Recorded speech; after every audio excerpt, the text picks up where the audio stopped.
حسن رضا صاحب، سب سے پہلے وزیر اعظم عمران خان نے جو ٹویٹ کیا ہے جس میں جو بائیڈن کے اس عزم کو کہ جو ناجائز دولت ہے اس کو سب سے پہلے ٹارگٹ کیا جائے گا، امریکہ کی جانب سے ایک اسٹیٹ پالیسی یہ بنائی گئی ہے، اس پر کیا کہیں گے؟ تھینک یو ویری مچ شاہد صاحب.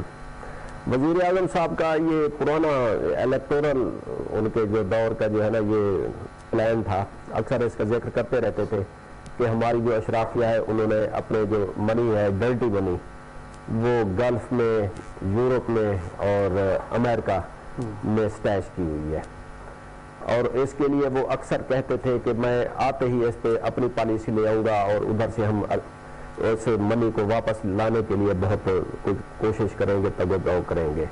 خاص کر یہ شریف فیملی کے جو ادھر وہ ہیں فلائٹس ہیں ان کا ذکر کرتے رہتے تھے، آف شور کمپنیز پاناما کا وہ ذکر آیا، تو اس سلسلے میں ان کی یعنی کہ یہ ایک اسٹیٹڈ پوزیشن اس پہ آلریڈی ہے. لیکن اب 2 سالوں میں حکومت کی طرف سے کوئی ایفرٹ نظر نہیں آئی. وہ ابھی ہم پروگرام سے پہلے بھی بات کر رہے تھے کہ ایک وہ مراد سعید صاحب کی جو ہے نا تقریر بہت مشہور ہوئی تھی، انہوں نے بہت جوشیلے انداز میں کہا تھا کہ میرا کپتان آتے ہی پہلے مہینے میں $200 بلین جو باہر پڑے ہوئے ہیں وہ لے آئے گا، 100 بلین وہ قرضے اتاریں گے اور 100 بلین ہم اپنی ترقی پہ خرچ کریں گے. اس میں تو کوئی وہ نظر نہیں آئی. اس میں کوئی ملے گا بینیفٹ جو بائیڈن نے اعلان کیا؟ اب آتے ہیں جو بائیڈن پہ، اس پہ خوش فہمی پہ. دیکھیں ابھی ٹرانزیشن ہو رہی ہے. جو بائیڈن جو ہے نا ان کا ٹریک ریکارڈ صرف اتنا ہے کہ جب اوباما ایڈمنسٹریشن میں یہ وائس پریزیڈنٹ تھے تو انہوں نے یہ ڈرٹی منی انلیگل فنانسنگ پہ بہت کام کیا تھا. ٹھیک ہے. اور انہوں نے اپنی الیکشن کمپین میں بھی کہا کہ یہ جو ادھر ٹیکس ہیمن بنا ہوا ہے امریکہ، وہ امریکہ بھی اور انٹرنیشنلی بھی ہم اس پہ کام کریں گے اور اس کو ختم کریں گے. اچھا، اب اگر امریکہ اس پہ ایک اسٹیٹڈ اور سخت پوزیشن لیتا ہے جو کہ باقی ملک نہیں لیتے، کیونکہ ان کو اس سے فائدہ ہوتا ہے کہ ادھر انلیگل منی جاتی ہے اور ان کی اکانومی کو فائدہ ہوتا ہے، جبکہ جو ڈیولپنگ کنٹریز ہیں وہ بیچارے اسی طرح پیس جاتے ہیں. ابھی ٹرانزیشن ہو رہی ہے، ابھی وہ جنوری میں انہوں نے اقتدار سنبھالنا ہے، اس کے بعد آ کے کوئی پالیسی کا اعلان. ابھی تک یہ عمران خان صاحب جو ٹویٹ کر رہے ہیں یا ان کی جو خوش فہمی ہے وہ جو بائیڈن کے جو ہے پچھلے ٹریک ریکارڈ بالکل اس کے اوپر. اس میں امریکہ کا کیا بینیفٹ ہے؟ اگر ہم دیکھا جائے جس طرح کہ ابھی سنگاشو صاحب نے بات کی تو امریکنز تو ان کو شاید نقصان ہوگا اگر وہ اکانومی کنٹرول ہوتی ہے اس طرح سے، کیونکہ سارا جو بلیک منی ہے سارا امریکہ میں جا کے اکومولیٹ ہوگا. تو تھرڈ ورلڈ کنٹریز کے لیے امریکہ اتنی بڑی قربانی دینے کے لیے تیار؟ دیکھیں ایک ہوتا ہے وقتی بینیفٹ. جو بائیڈن ہے ان کا جو نعرہ ہے وہ ہے کہ میں نے گورننس میں ٹرانسپیرنسی لانی ہے، اور جب آپ ٹرانسپیرنسی کے لیے وہ کریں گے تو اس میں پھر آپ کو ہر طرح کی یہ جو ہیمن ہے ٹیکس ہیمن یا آف شور، اور یہ امریکہ جو ہے نا یہ بہت بڑا، یہ کہتے ہیں that is the best place for bad money. ادھر یعنی کہ وہ انلیگل امیگرینٹس امریکہ میں رہتے ہیں، ادھر ان کے خلاف اتنا وہ ایکشن نہیں لیا جاتا. ٹرمپ نے کچھ کوشش کی تھی لیکن اوورآل بہرحال نہیں ہوتا. اسی طرح یہ جو انلیگل منی ہے اس کے لیے بھی امریکہ میں بہت گنجائش ہوتی ہے. اب اگر یہ لاتے ہیں تو پہلی بات تو یہ ہے جب آپ ٹرانسپیرنسی پہ کام کریں گے تو اوورآل اس کا جو امپیکٹ ہے، ایک بینیفٹ آپ کہہ رہے ہیں کہ جی وہ جو انلیگل منی ہے اس کی سے ان کو جو ان کی جو اپنی اکانومی ہے اس کو بینیفٹ ملتا ہے. لیکن امریکہ کی جو زیادہ تر اکانومی ہے وہ سٹرکچرڈ ہے. ٹھیک ہے، اس میں یہ جو بلیک منی ہے، یہ جو ڈرگ منی ہو گئی اور دوسرے، اس کا اتنا نقصان زیادہ ہوتا ہے، فائدہ کم ہوتا ہے. تو میرے خیال میں یہ امریکہ اگر اس میں لیڈ لیتا ہے تو ساتھ ہی وہ پھر جو آپ ابھی ذکر کر رہے تھے کہ سوئس بینکس ہیں اور یہ جو یورپین یونین کے وہ سارے وہ ہیں، ایون یو کے جو ہے کہ ادھر اتنا اس پہ ایکشن نہیں لیا جاتا. لیکن اگر امریکہ لیڈ کرتا ہے تو میرے خیال میں پوری دنیا میں اس پہ کنسنسس بنے گا اور اس کے جو میجر بینیفیشری ہے وہ آپ کی ڈیولپنگ ورلڈ ہوگی.